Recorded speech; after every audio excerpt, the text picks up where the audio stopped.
Olá, pessoal, seja bem-vindo a mais um podcast Dualidade de Ideias e o meu nome é Edgar. Meu nome é Isaac e hoje temos um convidado super especial, ele que é proprietário da videolocadora Eject, Ricardo Luperi, seja muito bem-vindo. Muito obrigado, é um prazer estar aqui com vocês. Ricardo, da onde surgiu essa paixão pela sétima arte? Eu assisto filmes desde pequeno, mas desde 83 que eu comecei, quando eu tinha 20 anos, eu comecei a anotar os títulos, dar notas, aí eu comecei a gostar muito mais ainda de cinema. Perfeito. E, Ricardo, bom, agora conta pra gente, assim, como que nasceu a Eject, assim, você pode trazer detalhes pra gente? Claro. A Eject começa em 91, eu sou arquiteto, né, de formação, mas a minha paixão sempre foi o cinema, então eu comecei a comprar filmes, na época era muito difícil, muito caro o filme, né, muito difícil você juntar filmes, e aí eu fui colecionando, eu e meu hoje cunhado, né, o Paulo, a gente foi comprando filmes e abrimos uma locadora pequenininha, de 400 filmes, já era uma de porte médio na época, né, em 91. Alô? Opa, Ricardo. Oi? Tô aqui? Ele travou, Isaac. Ricardo, acho que a sua imagem travou aqui pra gente. Travou. Lara, vem ajudar. Você tá... A imagem travou. Travou. Pra você, tô normal? Aqui, ajuda que parou no meio. Mas eu não sei. Eu tô normal, eu tô te ouvindo normal. Eu não vejo da esquerda, mas vejo da direita. Vejo você. Tá travado. Ô, Edgar, você consegue me ajudar? Você tá me vendo normal? Tô te vendo normal. Pra mim tá normal. Eu tô travado? Não, só o Ricardo, a tela pra mim. E no YouTube ele tá travado, no YouTube também. Peraí. Aí, voltou. Voltou? Voltou. Voltou? Voltou, agora voltou. Caiu de novo. Acho que ele caiu, Isaac. Você consegue chamar ele aí no WhatsApp? Deixa eu ver aqui, peraí. Galera, estamos ao vivo assim, mas já ele volta, tá, galera? Fique aí com a gente aí. Peraí, eu acho que ele se reconectou de novo aqui, peraí. Aí, ele tá ao vivo agora. Oi? Opa, acho que agora tá normal. Agora voltou. Tá ok? Voltou. Agora voltou. Tudo bem? Tá ok? Tudo ok. Perfeito, agora tá 100%. Deve ter sido a minha internet aqui. Vamos lá.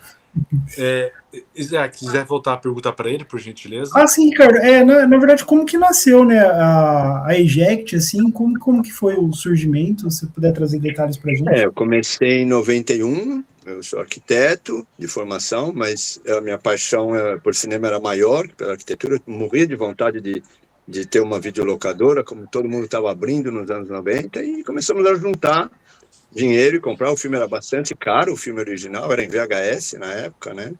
E aí abrimos a locadora e foi um sucesso desde o início até hoje, graças a Deus. Cara, que top. O Papo Justificativo está com a gente. Boa noite. Ao vivo é mais gostoso, é verdade. Claro. Eu concordo com você.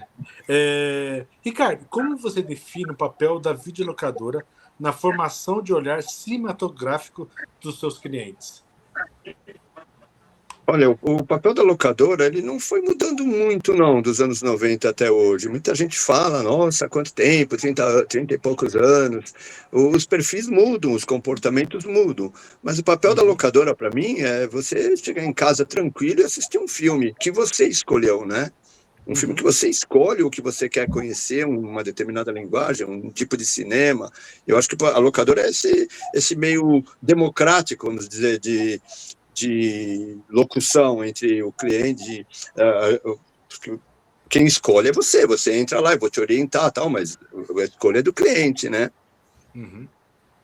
Ô, Ricardo, mas é comum, assim, eu imagino que é comum, porque na época que eu frequentava a videolocadora, normalmente eu pedia algumas orientações ali, né, do funcionário da locadora, selecionar algum tipo de filme assim específico.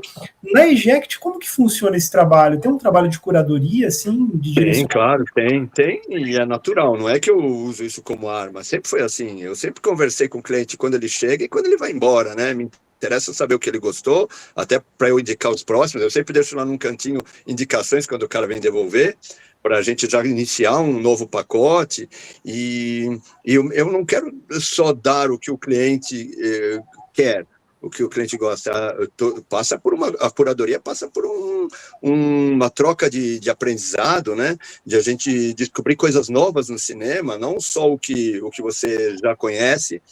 Eu sinto que em qualquer setor da vida tem que haver uma evolução, né? Concordo. Ricardo, deixa eu uma pergunta. Como que a gente consegue se manter na era do streaming? Como que você consegue se manter? Normal, o streaming, como qualquer coisa, deixa, como a Eject tem os seus buracos, o streaming deixa os seus buracos ali também. Então, o que eles oferecem não é o bastante. Mesmo você juntando todos os streams, mesmo você pagando todos, vai aparecer um filme lá, vai aparecer, tanto quem gosta de um cinema mais comercial vai procurar sei lá, um Papillon de 73, não vai encontrar, como quem gosta de um cinema francês da década de 30, do realismo fantástico, realismo poético francês, não vai encontrar um Boulevard do Crime, não vai encontrar algum filme. Então, é mais fácil até, eu acho mais fácil você achar no YouTube um filme do que nos streams, um filme clássico raro. Ou baixar no torrent, mas essas coisas não são tão naturais, né? E o próprio lado da vida, de você experimentar a vida, né? De você sair da sua casa, ir até lá, debater, fazer uma amizade. Esse lado eu preservo, e todo mundo que vem na Eject é amigo, a gente já teve café lá, agora no momento eu não tenho café, mas o café faz todo mundo falar de cinema, até quem vem da rua tomar café entra no meio da conversa. Cara, que da hora. Isaac, temos que ir lá na locadora dele. Temos. Com certeza. Vai ser um prazer. Perfeito. Bom, o Edgar entrou num tema assim, um tema tanto polêmico, né, e complexo, que é a questão do streaming hoje, mas assim, você acha que o streaming, ele de alguma forma, ele acaba atrapalhando, ajudando o cinéfilo? O que você acha do streaming hoje, Ricardo? Assim, você acha que... Muito interessante essa pergunta, o papel do streaming, porque o streaming está praticamente ditando caminhos, né? E eu não vejo isso como uma coisa muito boa. Eu estou vendo gente muito inteligente, médicos irem na locadora e adorando, ou porque não tem outra opção, uns filmes bem toscos, né? Porque por streaming eu imagino que ele vai preferir, uma vez que você já pagou, o mais barato para te oferecer, né? Embora tenha filmes muito bons, o MUBI, muitos que trabalham com cinema de outros países, com opções mais variadas. Mas, no geral, ele te dá uma zona de conforto perigosa para a apreciação da arte. Verdade. João, seja bem-vindo, boa noite a todos. Rafinha, mestre Ricardo, verdade. Obrigado. Por que você acredita que o acervo físico ainda é importante para os cinéfilos hoje ainda? Bom, o acervo físico como material físico, primeiro ele é muito gostoso, você tocar numa capa, você colocar um DVD, essa é a parte vintage, vamos dizer assim, né? A parte de sentir um pouco o cheiro do passado. Mas o principal para mim não é isso. Eu até tenho poucos VHS na locadora, eu deixo eles meio no fundo da loja. Eu quero que o filme que esteja lá na frente, que a pessoa pega, traga alguma mudança substancial para a pessoa. Ou seja, se ela quer rir, ela descobrir um outro tipo de humor, se ela quer se emocionar, descobrir um cinema forte, emotivo, não barato. Então, a mídia física aí cumpre esse papel importante de dar alternativas diferentes para quem está chateado com a mesmice. Perfeito. Ricardo, mas assim, agora você falou uma questão interessante. Você citou o VHS, né? A gente tem o DVD, tem o formato Blu-ray. Eu tenho alguns amigos que são cinéfilos e eles têm um incômodo muito grande com a questão da qualidade da imagem, assim, eu particularmente, para mim não tem um peso tão grande assim, mas tem alguns colegas que falam, poxa, mas DVD e Blu-ray tem uma diferença gritante. Qual que é a sua visão em relação a isso? Dos formatos de mídias, assim? Olha, para mim também, que nem você, não tem tanta diferença, não. Claro que se você me der dois DVD, um DVD e um Blu-ray, eu vou preferir o Blu-ray. Mas eu sou Uhum. muito mais interessado, no conteúdo do filme, do que na forma da apresentação dele para mim. Mas lógico que o VHS não é só uma imagem pior. O VHS tinha, que você vai achar uma cena, você tinha que avançar no escuro para procurar, para voltar. Então, isso muda um pouco o ato de ver um filme, né? O ideal do filme realmente é para o cinema, é a super telona, é ali que a emoção jorra mais forte. Mas no DVD, numa grande TV, num aparelho de Blu-ray, claro que tudo vai aparecer melhor. Ricardo, tira uma dúvida. Eu sou também cinéfilo igual o Isaac, e tenho bastante DVDs também, igual o Isaac. Quais os cuidados que eu tenho que ter para conservar os meus DVD e os meus Blu-ray? Não, o VHS exigia um cuidado maior por causa da umidade, né? De não pegar molhar a fita. O DVD não. O DVD é um cuidado pessoal seu que vai ser preservado por muito tempo, né? Ele tá lá, a mídia física depende do uso que você faz. O DVD pode riscar. E até mesmo um DVD que risca, você pode mandar polir. A gente mesmo manda polir. Aí fica tudo ok. Com ele tá tudo sempre bom. O que acontece é que de locação de tanta gente usar, de um mau uso, pode fazer alguns risquinhos. Aí a gente manda polir. Caraca, que legal. O Blu-ray, a mídia do Blu-ray, tá, que não dá diferença. A mídia do Blu-ray é muito difícil de riscar, ela preserva muito mais.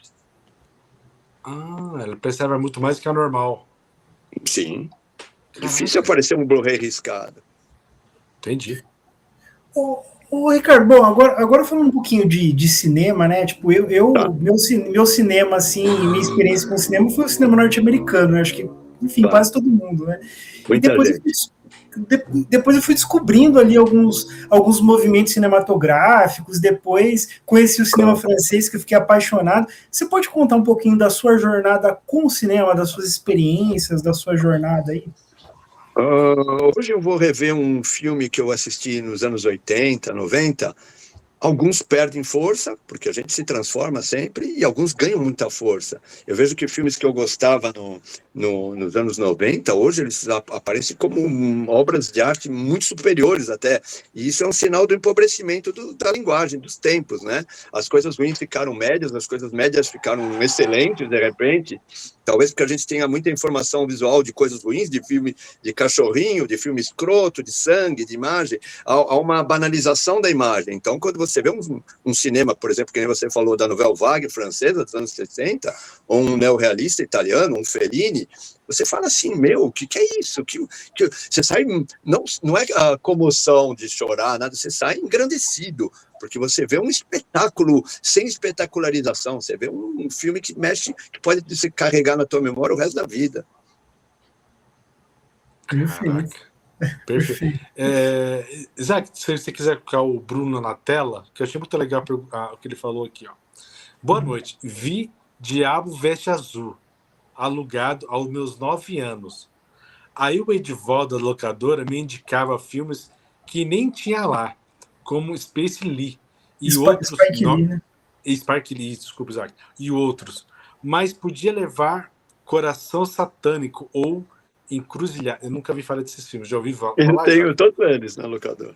Caraca, aí, ó. Inclusive Coração Bruno, Satânico de 87. Qual você falou por último? A Encruzilhada faz um mês que eu comprei, de 85. Com o Ralph Macchio, do Karate Kid.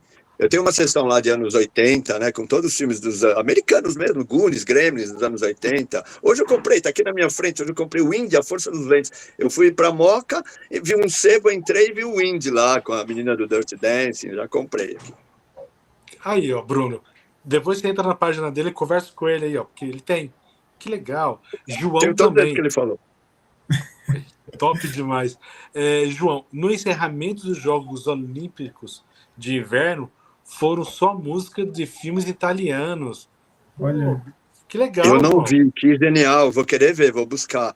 Porque o cinema italiano, a força dele vem muito das trilhas sonoras do Ennio Morricone, do Nino Rota, né? Nino Rota na época do Fellini, dos anos 60, 70, e dos anos 80, antes até os faroestes do Sérgio Leone, com a música do Ennio Morricone. São músicas que, às vezes a gente fala de Ennio Morricone, muita gente que está vendo aí não vai saber o que é. É só botar ali para ouvir que você fala, eu conheço essa música.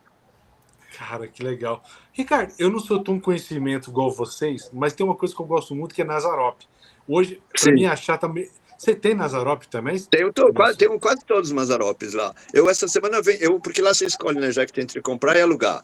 E muitos filmes que eu vendo, eu compro de novo. Outros não vejo tanta necessidade, só se aparecer. Mas Mazzaropi tem uma força popular muito grande, né? E cada país tem o seu Mazzaropi, né? Cada canto tem o seu regional ali que faz o seu humor, né? Como tinha o Totò na Itália, como tinha na França, eu tinha Fernandel, tinha Louis de Funès. Tem um monte de comediantes aí que marcaram história com o regionalismo deles. Isaac, ele tem que ir lá. Isaac, ele tem Mazzaropi, Isaac, ele tem que ir lá.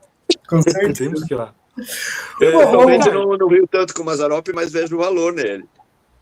Eu gosto, Ricardo. Assim, eu acho que foi um dos primeiros filmes de comédia que eu já assisti com meu irmão, pra você ver. Acho que é tudo família, né? Ele me apresentou. Eu gostei muito do Mazzaropi. Eu entendo muito. Dele. Eu entendo que gosta de Chaves também, dá para entender. São coisas com o coração ninguém discute. Exato. Não, mas só uma observação, é que o gênero da comédia é um gênero que o Edgar gosta pra caramba, né, Edgar? Então, eu também gosto muito de Monty Python, de Woody Allen, gosto de Groucho Marx, dos irmãos Marx. Eu diria que o gênero que mais me envolve no cinema americano, Billy Wilder, é a comédia. Eu gosto muito das comédias americanas. Sempre gostei. Até aqueles Aperte os Cintos, Corra que a Polícia Vem Aí. Adoro. Muito bom, Ricardo. Ricardo, mas tem uma pergunta assim, que eu tô ficando de lembrança. Tem alguma história ou situações marcantes que envolve os clientes com você sobre filmes? Porque eu lembro de uma vez um filme que um rapaz me indicou na locadora na época. É maravilhoso, é muito lindo. E a gente fez grande amizade até hoje por causa desse filme. Acontece com vocês também? Acontece. Vamos dar um exemplo do que você está falando, do Relato Selvagem. Vocês conhecem o filme argentino? Sim, esse filmaço. Sim. O Relatos Selvagens, cada um que vem devolver, a gente fica 15, 20 minutos conversando, porque o debate não para. Esse é o bom cinema, né? O cinema aberto, aquele que vai te dar novas experiências para a vida. Tudo que conversam muda um pouco a gente também, né? O que a gente debate. Isso é muito legal. Eu tenho várias histórias na locadora, para o bem e para o mal, né? Histórias emocionantes, histórias de vida. Eu pretendo escrever um livro aí o ano que vem, contando a história da locadora, e algumas histórias eu estou guardando lá, inclusive a mais emocionante delas, né? Vou deixar aqui no suspense, mas eu tenho histórias de casais que se conheceram dentro da locadora, e hoje eles vêm com os filhos deles, com 20 e poucos anos, então você vê como a gente faz parte dessa história e eles da minha. Cara, que legal. É muito legal isso. Ô, Ricardo, eu queria voltar numa questão que você comentou, eu achei interessante, queria explorar um pouco melhor. Essa questão do cinema contemporâneo versus cinema clássico, cinema do passado. O cinema clássico, ele é superior ao cinema contemporâneo, e eu quero entender, assim, na sua visão, assim, se você vê dessa forma, o porquê disso. Tá, vamos lá. Eu escuto muita gente entrar e falar assim, não faz mais filme como antigamente. Eu sempre defendo que faz sim, que tem gente saindo das faculdades, fazendo cinema muito bom. A diferença está no cinema que te oferecem para assistir, tá? Porque o cinema brasileiro, ele não é o Ainda Estou Aqui, o Agente Secreto. O cinema brasileiro tem obras grandiosas, aí, mínimas e grandiosas. A questão é o que se divulga, né? E o cinema, o atual cinema iraniano, por exemplo, esse que está concorrendo com o Agente Secreto, foi apenas um acidente, é uma obra de arte, uma obra-prima para mim. Muita gente até não gostou, achou que é um dos mais fracos do Jafar Panahi, mas eu achei uma obra de arte. Então, hoje é feito um cinema muito bom, sim. A questão é que é a mesma da música e de outras. Como há uma vulgarização da linguagem, parece que só tem coisas ruins, e não é. Só que você tem que caçar, aí entra a questão do algoritmo. Você tem que mudar, arriscar coisas diferentes. Você não tem que ir no algoritmo procurar lá comédia romântica. Vão te dar o mais normal, o mais comum atual americano. Ninguém vai te dar uma Amélie Poulain. Então você tem que escrever comédia romântica francesa. Eu gosto de romance intenso da Turquia. Você vai ver que aparece. Claro que aparecem coisas comerciais, mas se você pesquisar um pouco no Google, hoje a gente tem a oportunidade de tudo. E você descobre quem são os grandes cineastas hoje da Coreia, do Japão, Hong Sang-soo, Zhang Yimou. Quem você procurar, você vai ver que os cinemas deles aparecem para você muito no YouTube até, não precisa nem vir na locadora. Olha que propaganda boa que eu estou fazendo. Você acha de graça lá no YouTube. Caraca. O importante é buscar linguagens novas em qualquer expressão artística. Concordo. Isaac, também, se você quiser colocar na tela também, tem o Uhum. João, que ele colocou um filme incrível, Sonho, de Akira Kurosawa. Lindo, revi na Cinemateca recentemente. Lindíssimo, lindíssimo. Kurosawa é um gênio, né? Não tem que falar. Alessandro, boa noite, seja bem-vindo à nossa live, Alessandro. Rafinha, tive o prazer de visitar Eject por 3 vezes, e cada visita superou a anterior. A primeira vez acompanhado da minha mãe. Foi uma experiência simplesmente sensacional. O acervo é algo maravilhoso. Obrigado. Um agradecimento especial ao Ricardo, que é uma grande pessoa, um profundo conhecedor da sétima arte. Recomendo a todos. E ele colocou também Amarcord, uma obra de arte. Esse eu nunca ouvi falar. É o filme da minha vida, meu filme número 1. Caraca. Eu assisti 58 mil filmes, é o número 1 da minha vida, é o Amarcord do Fellini. Espera aí, Ricardo. Então, peraí, não, conta essa história pra gente. Explica esse negócio pra nós, como é que é isso? É o melhor filme da sua vida, assim, tipo... Amarcord, por muito tempo foi... No final eu vou falar meus melhores filmes, vou dar algumas dicas, mas o meu segundo filme hoje, A Grande Testemunha, permaneceu por 19 anos como segundo, até eu rever Amarcord há 3 anos atrás na Cinemateca. E eu saí da Cinemateca extasiado, assim, o pessoal falava comigo, eu não respondia, alguma coisa que diz muito sobre o meu momento, sobre a minha vida, como o cinema tem esse poder, né, de fazer isso com a gente. E virou número 1, assim, disparado, Amarcord. Um filme lúdico, um filme que usa uma linguagem muitas vezes abstrata, nonsense, sobre as memórias do Fellini da cidade dele de Rimini, na Itália, mas o filme tem a assinatura do Messi em coisas nonsense, absurdas, que aparece que toca a gente lá no fundo. Eu, pelo menos, toco. Caraca. Ricardo, Edgar, vou fazer uma pergunta para o Ricardo. A gente está falando de Fellini. Pode. Eu, assim, uma grande descoberta para mim, que foi uma chave assim, para mudar um pouco o meu gosto relacionado a cinema, foi a descoberta da lista dos melhores filmes do Scorsese. Eu falei, pô, Scorsese, que era um diretor que eu acho fantástico. Tem uma lista de melhores filmes, eu quero saber que filmes são esses, né? E comecei a assistir os filmes do Scorsese, que ele indicou. E ele cita em uma das listas dele o do Fellini, o 8,5. 8,5, claro. Eu confesso pra você que eu assisti o filme, mas eu gostei do filme. Não é um filme ruim, mas eu não consegui enxergar a magnitude desse filme da forma que o Scorsese coloca ele como o melhor de todos os tempos. Mas tem. Você vai assistir esse filme daqui a 10 anos, você vai me falar outra coisa.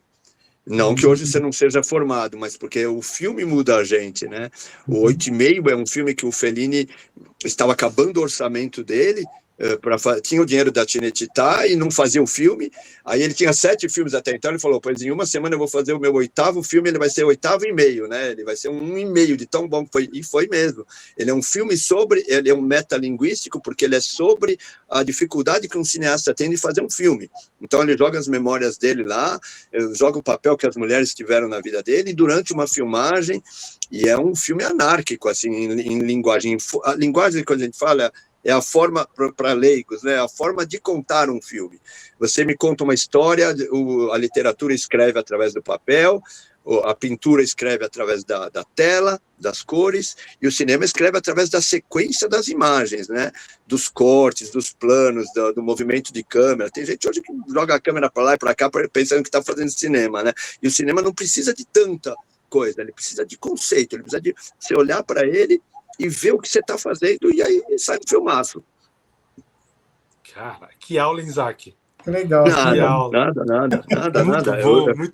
É que hoje o cinema virou alguma coisa cult, o cinema barato, o cinema comercial, o comum, vira um negócio super cult. Então eu aconselho as pessoas a verem Ozu. Ozu é um cineasta japonês da década de 40, 50, que a câmera dele fica praticamente estática, parada, tudo está acontecendo lá dentro. E eu saio do cinema chorando, todo mundo sai chorando, falo, ué, porque que magia que é essa? Caraca. Procura esse filme do Ozu. Imagina. Eu estava falando do Scorsese, eu gosto também muito do Scorsese, gosto de especial de uns 3, 4 filmes deles, mas eu amo ele falando de cinema, porque ele bota toda essa paixão, né?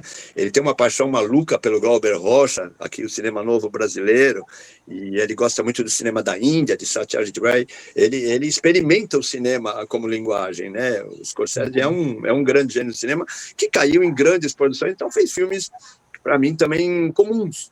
Mas ele tem filmes riquíssimos na cinematografia dele. Tem algum preferido do Scorsese, Ricardo? Os que eu mais gosto do Scorsese são A Época da Inocência, baseado no livro da Edith Wharton, gosto demais. A Última Tentação de Cristo, eu gosto muito.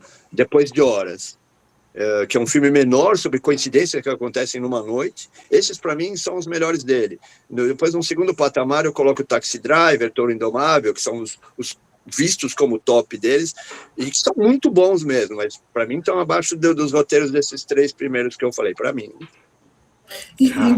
Inclusive, Depois de Horas, eu acho que é o mais próximo aí da comédia do Scorsese, seria esse. Uma comédia real, né? Uma comédia de uma noite maluca, né? Mas que a comédia não é malucada, porque traz transtornos, traz suspenses, né? Traz azares do cara na noite, né? Isaac, eu só vou aproveitar que tem um pouquinho de uma galera falando aqui, eu só vou dar uma ênfase, tá? Rapidinho, tá, Ricardo? Tem uma galera te falando. Rafinha, tem o Grande Otelo. Verdade, o grande filme. Alessandro, ainda vou conhecer o Eject. Vamos, que eu também vou, Alessandro. Me põe no meio também, junto com Isaac. João, não cheguei a ver a nova produção dos Canhões, de Navarone. Isso. O que você acha dessas novas produções, Ricardo? Dá para falar de um jeito geral, né? Tem refilmagens aí que são boas, mas a grande maioria não deveria, para mim, nem fazer como refilmagem, né? Tem 2 tipos de refilmagens. Você pega um Amor Sublime Amor, tem o Oscar de melhor filme, o Spielberg, com todo o talento dele, vai e faz um filme praticamente igual ao anterior. Esse é um tipo de refilmagem para quem conhece o filme. E tem outras que enganam. Família Bélier é um filme de 6, 7 anos atrás e que não foi muito conhecido. Eu tenho na locadora um filme francês que aí aparece o Coda, ganha o Oscar de melhor filme e não é uma refilmagem, ele faz uma cópia desse filme desconhecido, igualzinho, movimentos de câmera, os personagens usados iguais, o silêncio usado da mesma forma. O outro que fez isso foi o Homem Chamado Uve, o sueco. O Tom Hanks refilmaram como o pior vizinho do mundo, fizeram uma cópia de novo do filme. Então tem gente que está se aproveitando, isso não é só no cinema, não. Tem muita gente com inteligência artificial e tudo se apropriando, vocês sabem disso, se apropriando de coisas feitas por outros. Caraca. Apesar que eu gostei do filme do Pior Vizinho com... Mas se você assistir, desculpa te interromper, se você assistir O Homem Chamado Uve, você vai ver o mesmo filme feito uns anos antes, porque ninguém conhece, com um jeito de contar muito mais rico. Aí o americano vai e meio que se apropria, usa o que o outro tinha de bom e dá a adaptação dele. Tem gente que chama de adaptação.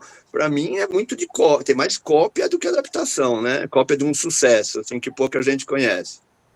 Não, perfeito. Rafinha, Relatos Selvagens de Darim, é um grande elenco. Bruno, acho que os filmes preferidos... Isaac, me ajuda aí do Bruno, por gentileza. Do Bruno? Acho que os filmes preferidos, Pacto Sinistro e Kagemusha. Kagemusha, do Kurosawa. Do Kurosawa. Excelente gosto. Parabéns, Bruno. E como eu disse, literalmente, Hamlet é o cinema tocar com som e imagem. Verdade. Qual o Hamlet? Isso. O novo, tá. Eu ainda não assisti. O novo. Ricardo e Eject são demais. Verdade, Bruno. Aqui é aula. Isaac? Bom, agora falando, Ricardo, assim, você... Até uma pergunta um pouco delicada, né? Não sei, mas, assim, tem algum cinema que você considera, no seu gosto pessoal, o melhor cinema? Tipo, cinema francês, espanhol, italiano, tem algum... Por país, atualmente, quem anda fazendo cinema muito bom é o Irã, é o Japão, Itália, França, Dinamarca, Suécia, mas hoje é uma mistura das produções até, né? Você pega, tem coproduções que envolvem 6, 7 países, né? Mas se você vai para os anos 80, 90, o meu preferido são os italianos e os franceses, e o japonês. Isaac, faz aquela pergunta polêmica para ele dos. Opa, já vamos para o top 5? Então vamos para o top 5, Ricardo. Já vai para o top 5, para a polêmica. Top 5. Tá. Top 5 dos meus filmes? Melhores filmes de todos os tempos, Ricardo, para você. Tá, quinto, eu tenho uma lista aí dos meus top 50, e o meu quinto é o Do Mundo Nada Se Leva, um filme americano do Frank Capra, uma comédia dos anos 30, de 39, que mexe muito com o coração da gente, assim, um exercício para o coração forte, muito bom. O quarto, deixa eu lembrar, grande testemunha. O quarto, Playtime, de Jacques Tati. É outra comédia, mas não é uma comédia no formato que a gente está acostumado a ver. O Jacques Tati era um gênio, não sei se vocês conhecem. É um comediante de 1,90 m que não falava durante os filmes, um francês, mas que retratava a realidade. Você vai ver uso de celular nos filmes dele da década de 50, 60. Ele era um visionário como Kubrick, como Hitchcock, como tantos outros, um gênio, assim, demais. O terceiro é O Boulevard do Crime, um filme francês de 45, onde em 4 horas de duração as coisas se desenvolvem no teatro, de uma forma que o que os atores estão interpretando começa a interferir na vida deles fora, nas paixões, tudo. É maravilhoso, você tem vontade de voltar a cada diálogo. O segundo é A Grande Testemunha, uma grande pedrada na gente, um filme pesado sobre a existência humana, filme francês da década de 60, onde a gente é envolvido no olhar de um burrico, e o burro sofre, mas não é igual animais assim sofrendo por causa da chicotada. O burro é uma testemunha da maldade humana, ele vê a dona dele ser estuprada, a gente sente uma vergonha de ser humano ao assistir esse filme, de sermos humanos. E o primeiro é o Amarcord, que eu já comentei, um passeio lúdico aí pela existência, pelas memórias do cineasta. Caraca. Perfeito. Isaac, eu só vou dar tem uma galera. Tem uma pergunta muito boa. Eduardo, seu Ricardo, qual é o melhor filme brasileiro para você? O maior filme brasileiro para mim chama Limite. É um filme do Mário Peixoto, de 1931. O Isaac, pelo jeito, conhece. Sim. Um filme de 31, que poderia ter sido feito em qualquer país. Até o Glauber Rocha não gostava tanto desse filme, porque não via brasilidade nele, e não precisa ter. São 4 pessoas à deriva num barco, que num filme comum você veria elas tirando água para sobreviver. A questão não é a sobrevivência, a questão é ver a morte de perto, né? E o filme mostra a morte de perto. A coisa incomoda tanto. Um filme mudo, tem as himenopedias tocando, as músicas do Erik Satie, mas você começa a ver, até às vezes a luz que bate para eles estão assim no barco, ó. Estão esperando a morte. E aquela luz que bate forte dói no olho da gente, assim. Então, é um filme que te incomoda muito, em plena década de 30. Olha o que o Brasil fazia na década de 30 em cinema. Não, esse é uma prova viva que é um filme à frente de seu tempo, né? Só da ideia de pessoas entrar num barco na década de 30, meu. Tipo, você fala... Não, né? Manda alguém hoje fazer um filme inteiro num barco. Se for uma produção de um grande streamer, não preciso nem falar o nome, ele vai exigir que em 10 minutos aconteça uma ação, alguma coisa. Não acontece ação nenhuma. É um filme para poucos mesmo. Recentemente, minha filha fez um debate na USP sobre esse filme. Eu tenho até esse vídeo aí no canal da Eject, do debate. E pessoas leigas começaram a querer falar. Você vê como, mesmo um filme difícil, mexe com o cinema. É só sentar e assistir, né? Aí você vai debater a tua própria relação com a morte, com a vida, com a morte, medo da morte.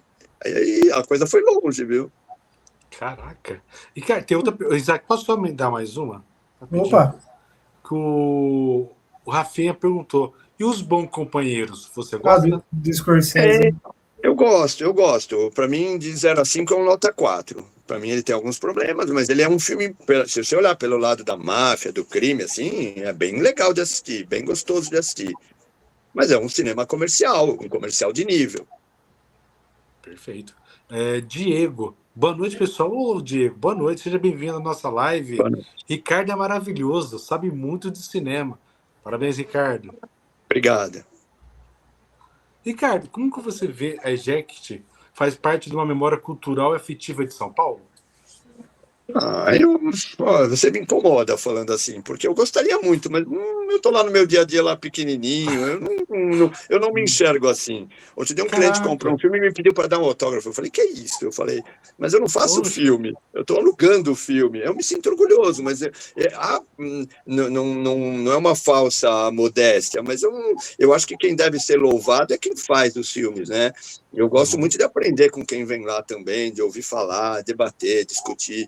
Não acho que eu faça. Eu gostaria muito de fazer parte da parte cultural de São Paulo, talvez no futuro eu venha, mesmo porque os lugares físicos estão desaparecendo, né? E a gente vai sentir muita falta da padaria, da farmácia, a gente vai precisar sair para conversar com alguém, que nós só ficamos dentro de casa, porque dentro de casa a gente gasta, todo mundo quer segurar a gente dentro de casa com medo, né?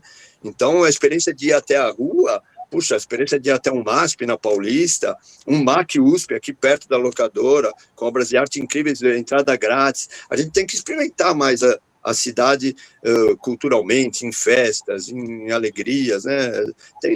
Alguém tem que olhar para isso. Perfeito.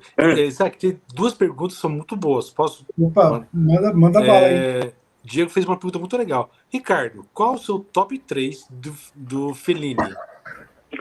Amarcord, primeiro. Segundo, Noites de Cabiria, um absurdo de filme. Noites de Cabiria é da fase inicial do Fellini. A mulher dele, na época, Giulietta Massina, ela é uma prostituta no filme.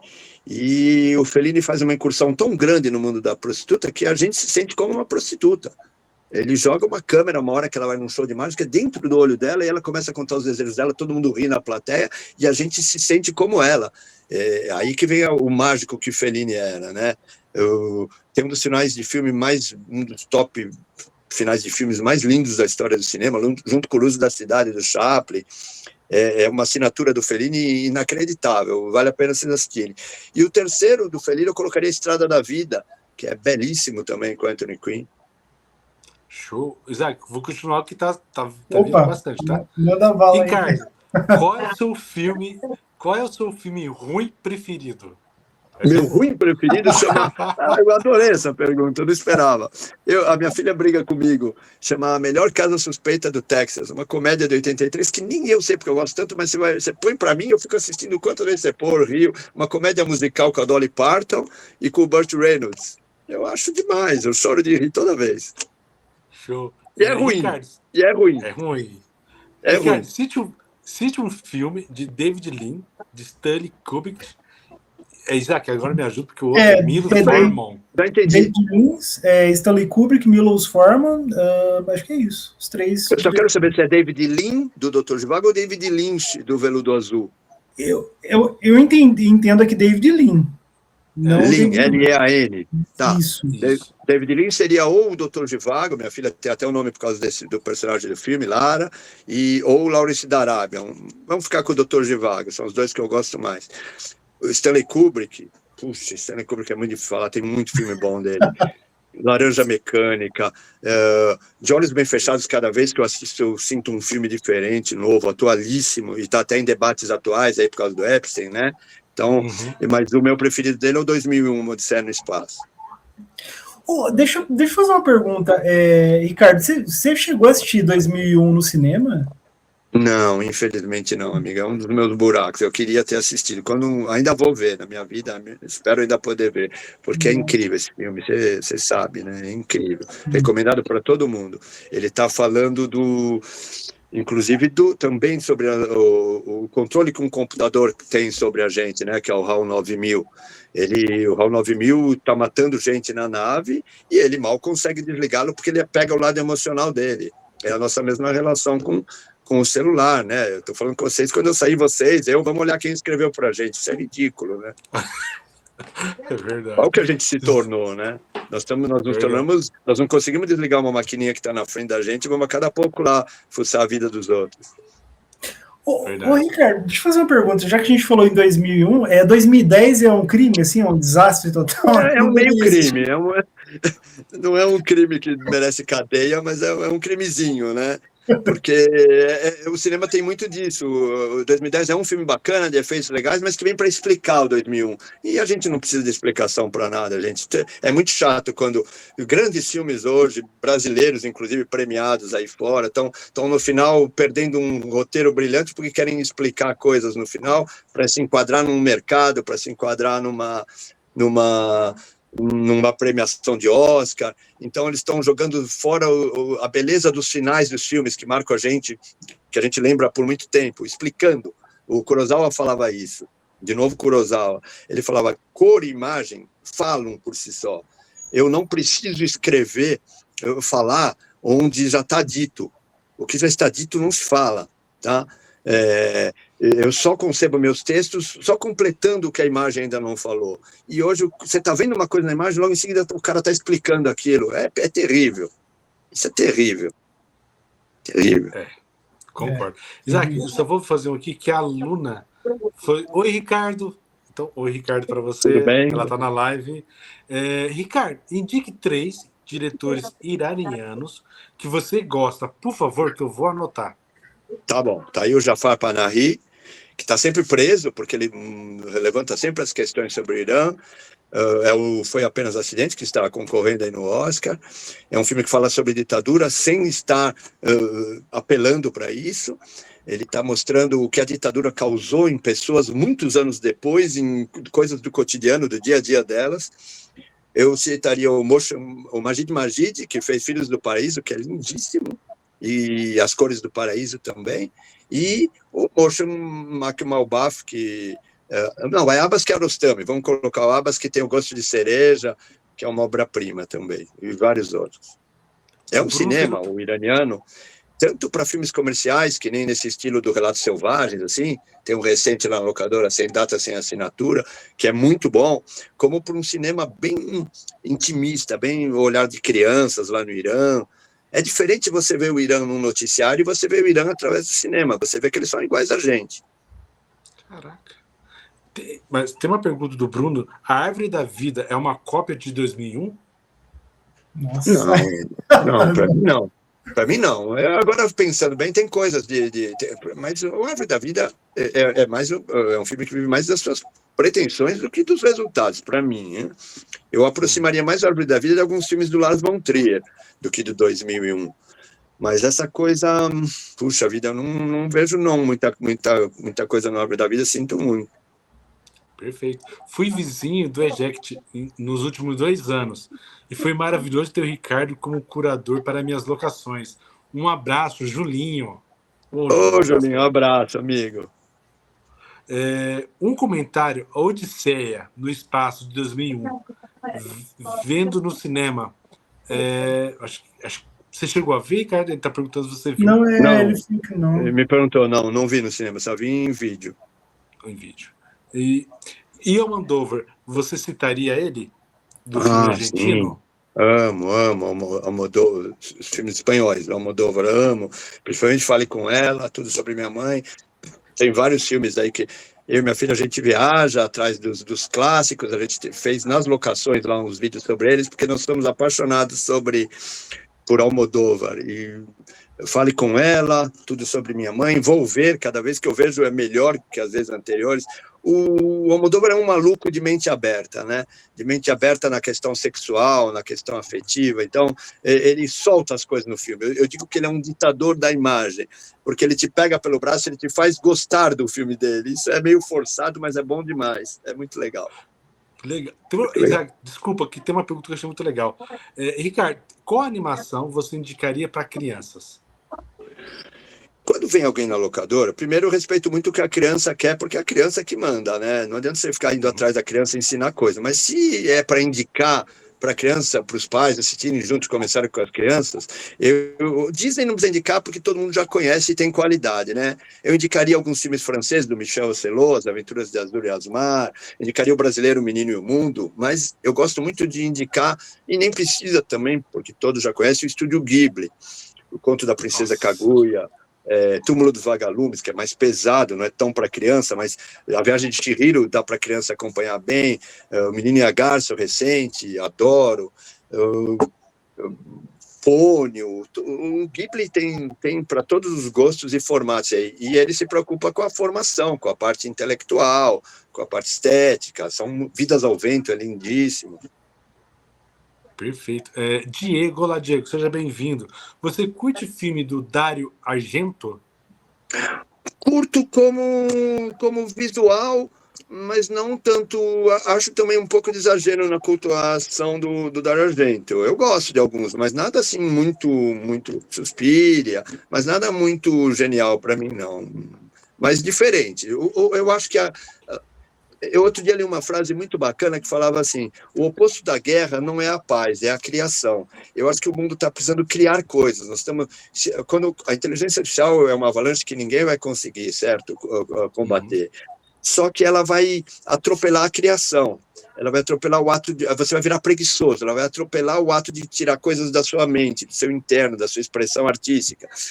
E eu sinto que isso vai fazer falta no mundo, sabe? Porque não só na arte, no jeito de subir uma escada, no jeito de escolher. Quando você escolhe uma rua por onde você vai seguir, você está sendo autor do seu destino. Quando você escolhe o seu caminho para a vida, você está sendo criador do seu destino. Daqui a pouco está todo mundo escolhendo tudo para a gente, não sei se vocês sentem isso também. Está escolhendo a tua comida, está escolhendo o que você vai assistir, está escolhendo os caminhos que a tua vida vão tomar, né? Estão dominando isso, não é uma questão de, como se chama, teoria da conspiração. É só você ver que o que a gente está falando já vem uma oferta aí para vender para a gente, né? Verdade. A gente tem que voltar a tomar nós decidimos nosso barco, o que a gente quer fazer com a nossa vida. Perfeito. Isaac, só mais um comentário e você faz a pergunta, tá? Opa, Ricardo, é um entusiasmo do cinema de qualidade e ótimo. Representante da nossa classe, donos de videolocadora. Tem muito a dizer sobre a arte. Obrigado, Luiz. Obrigado, Luiz. Sério. Diego. Ricardo, você gosta de cinema noir? Se sim, Noir. Cinema noir. Isso. E se você tem algum filme para nos indicar também, para mim, ir anotando. Essa parte do cinema noir, o cinema noir é o cinema policial dos Estados Unidos da década de 40, 50, Relíquia Macabra, do John Huston. É um cinema policial cheio de coisas intrincadas. Isso não me seduz tanto. Eu me seduzo mais pelo silêncio do que pelo grito. Mas alguns filmes noirs são muito bons, que nem O Terceiro Homem, do Carol Reed, com Orson Welles, A Marca da Maldade, do Orson Welles. Eu gosto muito de alguns filmes noir do John Huston. É um policial mais tradicional, mas tem alguns muito bons mesmo. Isaac, tem outra pergunta muito boa. Ricardo, o último filme que te fez chorar? Alguns filmes recentes me emocionaram de fazer chorar, até dentro do cinema americano, como Pedaço de uma Mulher, Piece of a Woman, After Sun, A Verdadeira Dor. Alguns filmes americanos recentes me fizeram chorar, tá? Coisa que o iraniano, curiosamente, não me fez chorar, não, na sala de cinema. Ele mais me deixa tenso, me deixa pensando do que chorar. E eu gosto muito de chorar em sala de cinema. Adoro. É mais quando eu revejo um Morte em Veneza, do Visconti, quando eu revejo Era Uma Vez no Oeste. E eu não falo de chorar porque morre alguém no filme, não é o fato. É chorar pela emoção que ele causa na gente, né? Isso que é muito bacana, né? Eu choro na frente de telas, de pintura, é comum isso comigo.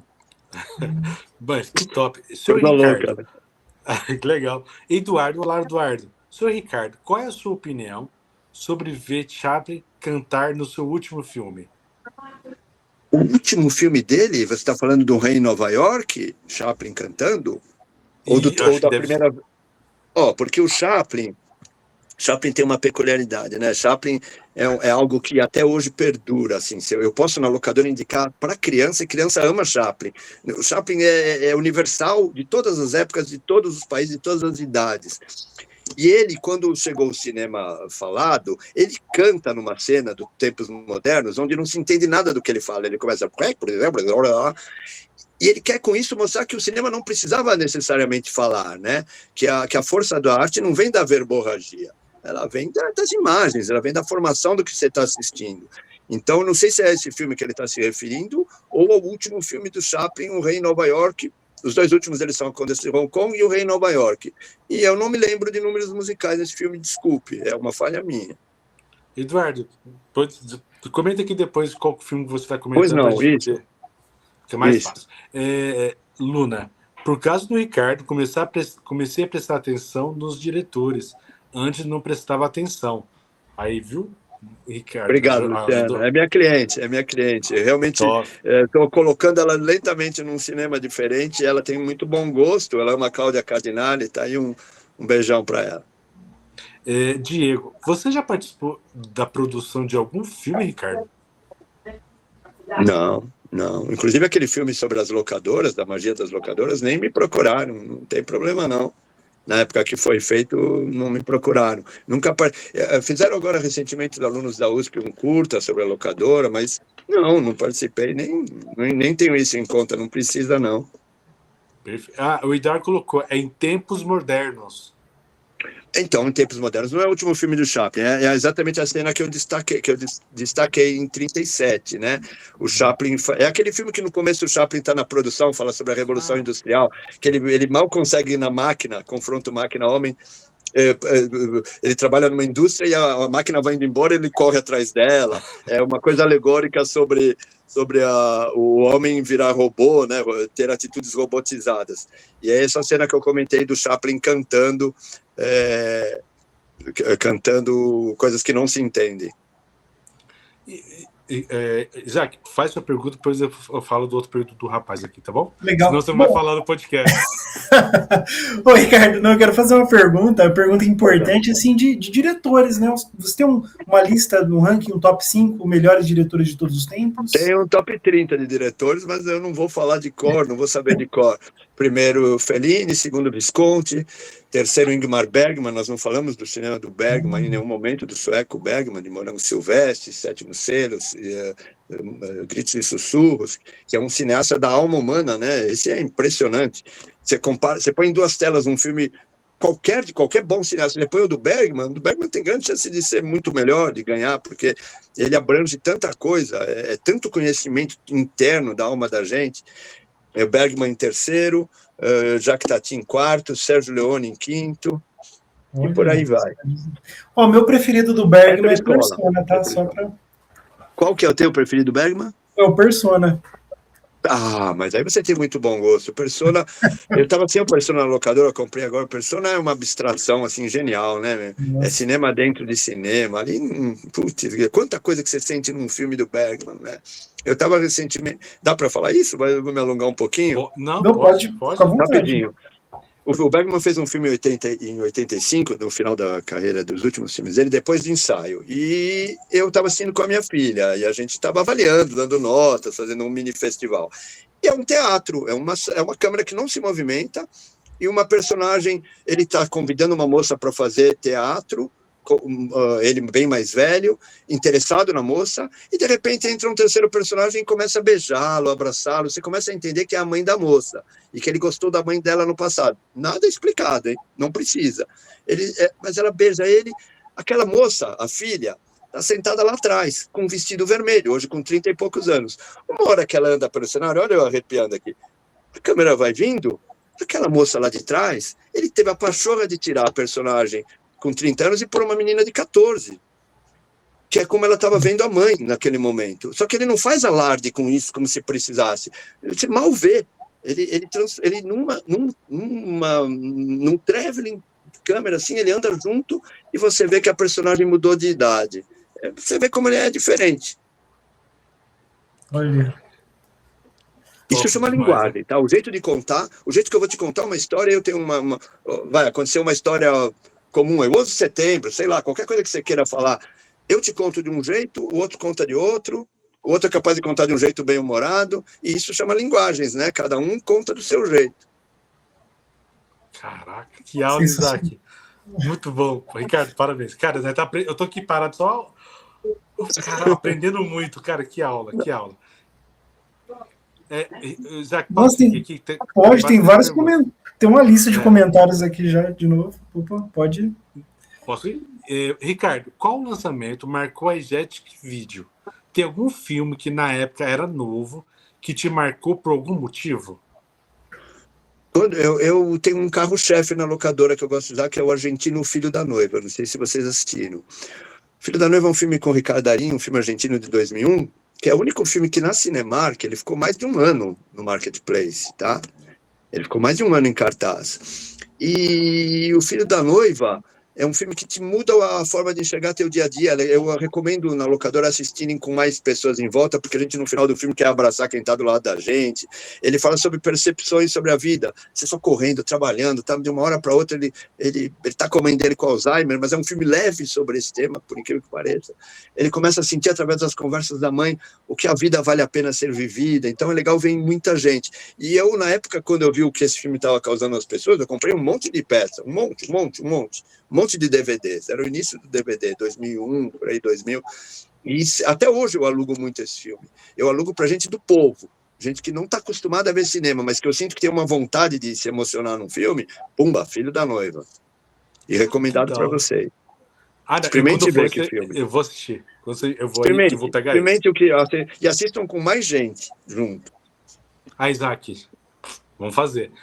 Raveli Lira, boa noite a todos. Raveli, seja bem-vinda.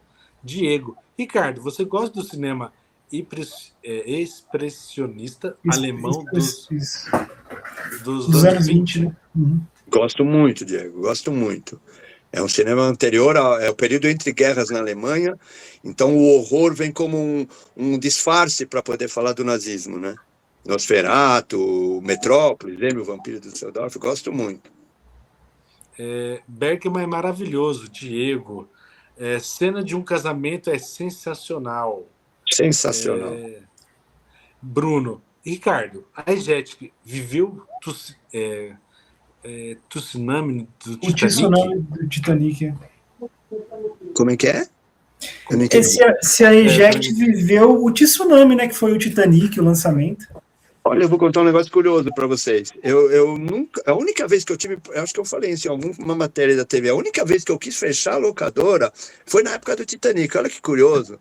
Porque o filme era muito caro. Voltando a falar agora de locadora, né? O filme era muito caro. E o Titanic veio, a época era VHS, as salas de cinema, Cinemark, lotavam o Brasil inteiro. Mas a locadora não ia tão bem. Eu cheguei a pensar em fechar em 98. E o Titanic realmente foi um tsunami, assim, avassalador, tanto para o cinema como para as locadoras. Boa. Bruno, Ricardo... não, perdão. É o Diego. Qual é o seu preferido de Jacques Tati? Isso. Jacques Tati? Eu falei, é o Playtime. O Jacques Tati fez 7 filmes na vida dele apenas. Ele morreu pobre, morreu querendo incentivo para filme, porque ele simplesmente falia com os filmes dele, que ele gastava muito, ele era arquiteto. No Playtime ele monta uma Paris inteira de cenários, onde as casas são de vidro e você vê o que a pessoa está fazendo lá dentro. Era um maluco que a ideia que ele tinha, ele gastava e fazia. E o cinema dele... até hoje tem uma atualidade assim absurda, parece até que ele nem se localiza em tempo nenhum. Você assistir Meu Tio, você assistir Playtime, As Férias do Senhor Hulot, tem que assistir para ver. Cinema não é para falar, né? O Glauber Rocha já dizia, cinema é para ver. Boa. Morango Silvestre é emocionante. Já assistiu? Eu amo. Já assistiu, eu amo. Bergman, né? Pô. Bergman, lindíssimo. Caraca. Vai, Isaac, que vai, senão você vai ficar sem falar. Tá difícil. Bom, Ricardo, deixa eu fazer aproveitando aí que tô falando contigo, aí uma recomendação pessoal, assim, olha, eu já assisti boa parte dos filmes italianos, assim, falar que eu assisti boa parte é pouco, né, porque tem filme pra caramba, mas conheço um pouco de cinema italiano, conheço demais a Novella Vague, pra mim é um cinema, assim, espetacular, conheço um pouco do cinema coreano, mais os filmes mais contemporâneos, mas eu queria te pedir uma recomendação para você de um novo cinema, assim, para me conhecer, assim, não sei, uma recomendação sua? Um cinema novo para conhecer? Você tem assistido os dinamarqueses, do Winterberg, A Caça, Druk? Assisti, A Caça, assisti. O Irã, que eu já comentei, né?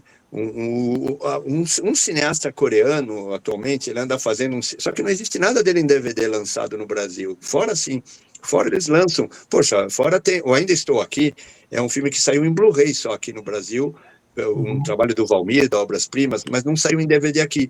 E na FNAC, na França, saiu. Existe. Olha que engraçado. E aqui não sai em DVD, e lá Você vai nas Finacs, tá todo mundo comprando tudo, é muito legal. A Europa ainda vive as mídias físicas de um jeito que a gente espero que volte. Espero que lentamente. Agora eu recebi uma notícia que, não sei se chama Filmica ou Filmica, vai lançar um box da Chantal Akerman, vai entrar no mercado de mídias com Blu-ray. Isso é muito legal. Isso é uma questão interessante para a gente debater. Desculpa fugir um pouco da tua pergunta, porque as pessoas estão carentes de colecionar coisas novas, não só de estar dentro de uma... sabe, a gente está faltando motivação, né? Tá sobrando ansiedade e faltando motivação. Então é legal a gente relançar jornais físicos, relançar, não só para ver como vivia no passado, mas por que não viver agora assim? Por que a gente não pode... por que a gente tem que parar de experimentar as coisas, né? E... Hong Sang-soo é um cineasta coreano que ele faz um outro cinema mínimo, de minimalismos, onde a gente está com a câmera parada, vem dois personagens num café conversando, um passa vergonha com o outro, a gente daqui não está na intimidade deles, a gente passa vergonha por alheia do outro, então ele pega essa questão da treta, ele pega essa questão da humilhação, em coisas mínimas, e é um cinema que eu falo, pô, o cara bom mesmo, né? Hong Sang-soo, o cineasta coreano atual. Eu vou anotar. Legal. Anota. Tem muito filme dele, tem uns 4 ou 5 no YouTube que você vai achar. Agora, os outros seria baixando mesmo, né? Acho que nenhum streaming deve ter, que eu saiba. Uhum. Isaac, eu vou fazer uma pergunta para ele, que achei uma pergunta muito interessante do Bruno. Parabéns, Bruno. Obrigado pela pergunta. Ricardo, como é para um pai, com a história que você tem com o cinema, ver a sua filha seguir os mesmos passos que você na sua área? Não tem preço. Sim. Conversar com a minha filha e assistir um filme com ela, e a gente assiste muito, tá aí no canal da gente, a gente debate, assiste, viajamos juntos, não tem preço. Eu aprendo muito com a Lara. A Lara é impressionante. Assistir um filme com ela é um prêmio, porque ela voa. Aí entra uma questão interessante que eu estava debatendo com ela outro dia. A gente estava voltando de uma viagem no avião, e as pessoas, 2 meninas do lado de cá estavam passando rápido as coisas no Instagram, a outra do lado de cá estava vendo um jacaré comer um cachorro e rindo junto com o namorado, e a gente achar que o jovem é só isso, eu acho ridículo. Eu estava debatendo com ela, porque ao mesmo tempo que a gente está se banalizando, tem um nicho que está ficando super culto, que a gente não tinha, vocês não tínhamos essa oportunidade na época de tanta informação, e eles têm capacidade de selecionar a informação. Vê se vocês me entendem onde eu quero chegar. Eles vão voar, porque eles vão pesquisar o nome de um cineasta e vão lá atrás para pegar esse filme e assistir. Essa geração vai criar um novo mundo, um novo planeta aí. Essa geração, mesmo que seja um nicho pequeno, porque é deles que vai vir essa esperança por criação, por não aceitar as coisas, por reagir às mesmices, tá? Eu acho assim, não sei, eu tenho essa esperançoso com isso. Eu não gosto de jogar carga nas costas dos jovens, porque eles estão fazendo uma mudança que está, no momento, sendo imperceptível para a gente, tanto em direitos, né, da mulher, em direitos de minorias. Eles estão sendo muito fortes. Perfeito. Pô, galera, tem bastante galera aqui na live. Galera, deixa o seu like aqui pra gente. Quanto mais like você deixar, mais o YouTube vai entregar e mais a gente vai ver a nossa live. Então, deixa aí seu like. Isaac? Vai para o próximo. Ricardo, a gente chegou uma hora de bate-papo, mas eu quero perguntar para você o seu movimento cinematográfico favorito, na sua opinião, assim. O engraçado é que os meus filmes preferidos da minha vida não são de nenhum movimento, mas eu colocaria o neorrealismo italiano em primeiro, que é o pós-guerra na Itália, com aquela câmera na mão, filme do Pasolini sobre a vida de Cristo. Os atores falam o que querem na rua, como Jesus, ele vai no Mendigo para falar de Jesus, não a história de Jesus. O Humberto D., Ladrões de Bicicleta, que é uma obra de arte, é sobre a miséria do pós-guerra, o neorrealismo. E depois a Nouvelle Vague, que você falou tanto, minha filha gosta muito mais que eu até, mas eu amo. A Nouvelle Vague vem para mostrar um jeito diferente. A Nouvelle Vague representa para o cinema o que o impressionismo representou para a pintura. Nós vamos parar de pintar telas só retratando alguma coisa, ou um autorretrato de alguém ou de uma situação. Nós vamos pintar o que a gente sente, com risquinhos, com traços. É o abstracionismo, né? É o pré-modernismo. E no cinema, a Nouvelle Vague faz isso. Ela começa com o Acossado, do Godard, onde parece uma história policial, mas não tem nada de policial. Se fosse policial e ação, ele não ia ficar... Você assistiu, né, o Acossado? Ele ia ficar 1 hora ali com os caras no quarto conversando, ele e a mulher, sem falar nada a ver. Então ele põe um tempo real presente. Como o Cleo das 5 às 7, da Inês Vardar, ela vai receber o resultado de um exame, se ela tem câncer ou não, e ela vai, durante essa hora, é o tempo real do filme, ela andando pelas ruas de Paris. Então há um pouco de pulsante sobre a vida na Nouvelle Vague, que é brilhante, né? É muito bom. Perfeito. Isaac, chegamos 1h06 de podcast. Perfeito. Bom, Ricardo, a gente indo para as considerações finais, eu queria pedir para você, a gente pede para os nossos convidados, se você pode deixar uma mensagem para o nosso público, ou até mesmo uma recomendação, fica à vontade. Assistam filmes, mas se você puder assistir filme mudando esse algoritmo, você vai enriquecer, sabe? Ou vindo até a locadora, mas, pô, eu tô uma locadora, mas tem gente que vem de Santa Catarina, como é que faz, né? Eu entrego o filme para fora de São Paulo, hoje eu entreguei para locação. Hoje eu fui ao Correio entregar para um amigo de Ribeirão Preto, o Carlos, ele alugou 10 filmes, eu dou 1 mês para ele, eu normalmente para 10 filmes posso até dar prazos maiores, mas eu digo assim, a locadora não é o meio da pessoa vir assistir. O principal é você mudar aí no algoritmo, buscar aquele filme diferente, e aí você precisa pesquisar mesmo. Pesquisa no Google, vai lá ver quem foi Bergman, aí começa a ver os filmes Bergman, pode me adicionar, me perguntar, mesmo sem ser de São Paulo, o que quiser, qualquer hora, assim que der eu vou responder, porque a intenção é divulgar o bom cinema, tá? Não só o que te oferece. Galera, aproveitando, no link da descrição que está aqui embaixo, está o Instagram dele aqui e vai estar também o YouTube. Então vão lá, segue. Se você quer saber mais onde fica a loja dele, tudo tá lá, bonitinho para vocês verem. E quero fazer um convite também, como eu e Isaac, vamos lá na sua loja te conhecer, viu? Tô esperando, a sua loja. Tô esperando mesmo. Quero legal, muito. Vou colocar um endereço também, Edgar, embaixo, tá, né, da Isaac. Claro, Perfeito. por favor. E é isso, o que quiserem me adicionar lá depois e perguntar, assim que der, eu respondo para todo mundo e vou dar umas dicas de filmes legais lá, mesmo que vocês vão baixar, mesmo que vão fazer por outro meio, eu gosto de dar a dica. Aproveitando, Ricardo, tem muitas perguntas que ficaram aqui. Você toparia fazer um segundo bate-papo com a gente? Porque Pois não, eu adoro. Perguntas. Dá para perceber que eu gosto, né? É muito bom, muito bom. Então, galera, a gente vai marcar. E essas perguntas que ficou, eu vou salvar e faço no próximo uma pergunta para ele no nosso segundo bate-papo. Tá bom? Tá bom, perfeito. Obrigado a todos. Se vocês quiserem, é só me chamar. Beijo para todos. Tchau, Ricardo. Até a próxima. Tchau, pessoal. Abraço. Sobre o conteúdo do episódio, o Dualidade de Ideias Podcast tem como propósito ouvir, compartilhar e debater diferentes opiniões e pontos de vista sobre os mais variados temas, sempre buscando promover o diálogo e a reflexão. As opiniões e comentários compartilhados pelos convidados representam suas próprias visões e experiências, que podem diferir das dos apresentadores, da produção ou do canal. Caso algum espectador se sinta ofendido, prejudicado ou tenha dúvidas em relação ao que foi dito, pedimos que entre em contato conosco. Estamos abertos ao diálogo e dispostos a avaliar e, se necessário, ajustar o conteúdo, buscando sempre respeito, clareza e responsabilidade na comunicação.